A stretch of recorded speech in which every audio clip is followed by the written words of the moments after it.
Hello, welcome to the McGuffey's online tutor. Today's lesson is from the McGuffey's 6th Eclectic Reader, the revised edition, Lesson 2, The Needle. This lesson is both an ode to the woman in Proverbs 31 and to the needle. Here are a few different types of needles. The hypodermic needle,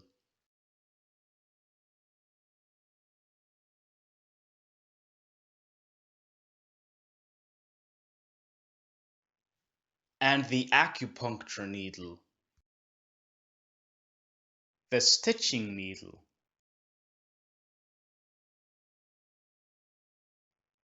the sewing needle, added to a sewing machine. Even the needle, which is the most important part of the sewing machine, has a specific and particular anatomy.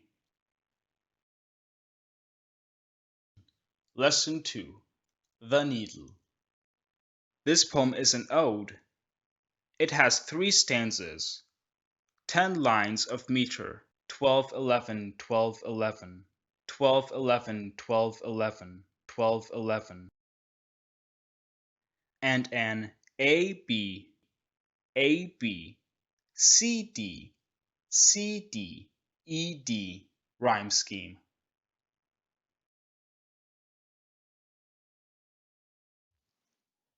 The gay belles of fashion may boast of excelling in waltz or cotillion, at whist or quadrille, and seek admiration by vauntingly telling of drawing and painting and musical skill.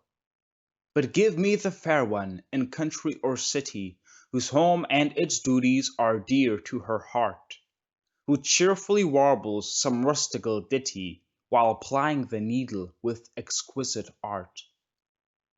The bright little needle, the swift flying needle, the needle directed by beauty and art. If love have a potent, a magical token, a talisman ever resistless and true, a charm that is never evaded or broken, a witchery certain the heart to subdue, 'tis this, and his armory never has furnished so keen and unerring or polished a dart. Let beauty directed so pointed and burnished, and oh, it is certain of touching the heart. The bright little needle, the swift flying needle, the needle directed by beauty and art. Be wise then, ye maidens, nor seek admiration by dressing for conquest and flirting with all. You never, whate'er be your fortune or station, appear half so lovely at rout or at ball, as gaily convened at the work-covered table, each cheerfully active and playing her part, beguiling the task with a song or a fable, and plying the needle with exquisite art.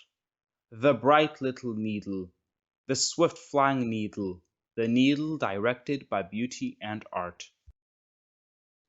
Did you notice the synonyms for the word needle?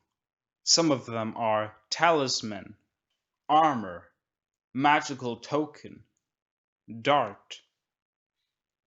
Although the subject seems to be about the needle, it is truly about the Proverbs 31 woman. Not only should a woman be joyful and learn to dress beautifully, what makes her beautiful is her good character.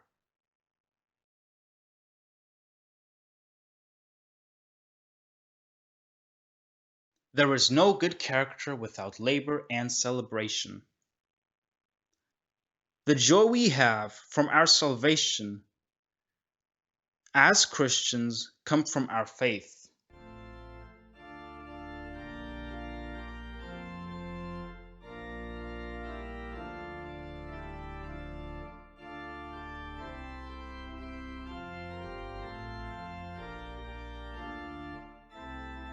However, faith without works is dead. This is what this poem is stressing. This poem is a synonym for the Proverbs 31 woman, because the woman described in this poem is joyful in her labor, as the woman in Proverbs 31. Let's read Proverbs 31. The words of King Lemuel, the prophecy that his mother taught him. What, my son, and what, the son of my womb, and what, the son of my vows? Give not thy strength unto woman, nor thy ways to that which destroyeth kings. It is not for kings, O Lemuel, it is not for kings to drink wine, nor for princes strong drink, lest they drink and forget the law, and pervert the judgment of any of the afflicted. Give strong drink unto him that is ready to perish, and wine unto those that be of heavy hearts. Let him drink and forget his poverty, and remember his misery no more. Open thy mouth for the dumb in the cause of all such as are appointed to destruction. Open thy mouth, judge righteously, and plead the cause of the poor and needy. Who can find such a virtuous woman? For her price is far above rubies. Her heart of her husband doth safely trust in her, so that he shall have no need of spoil. She will do him good, and not evil all the days of her life. She seeketh wool and flax, and worketh willingly with her hands. She is like the merchant's ships. She bringeth her food from afar. She riseth also while it is yet night, and giveth meat to her household, and a portion to her maidens. She considereth a field and buyeth it. With the fruit of her hands she planteth a vineyard. She girdeth her loins with strength, and strengtheneth her arms. She perceiveth that her merchandise is good. Her candle goeth not out by night. She layeth her hands to the spindle, and her hands hold the distaff. She stretcheth out her hand to the poor. Yea, she reacheth forth her hands to the needy. She is not afraid of the snow for her household, for all her household are clothed with scarlet. She maketh herself coverings of tapestry. Her clothing is silk and purple. Her husband is known in the gates, when he sitteth among the elders of the land. She maketh fine linen, and selleth it, and delivereth girdles unto the merchant. Strength and honor are her clothing, and she shall rejoice in time to come.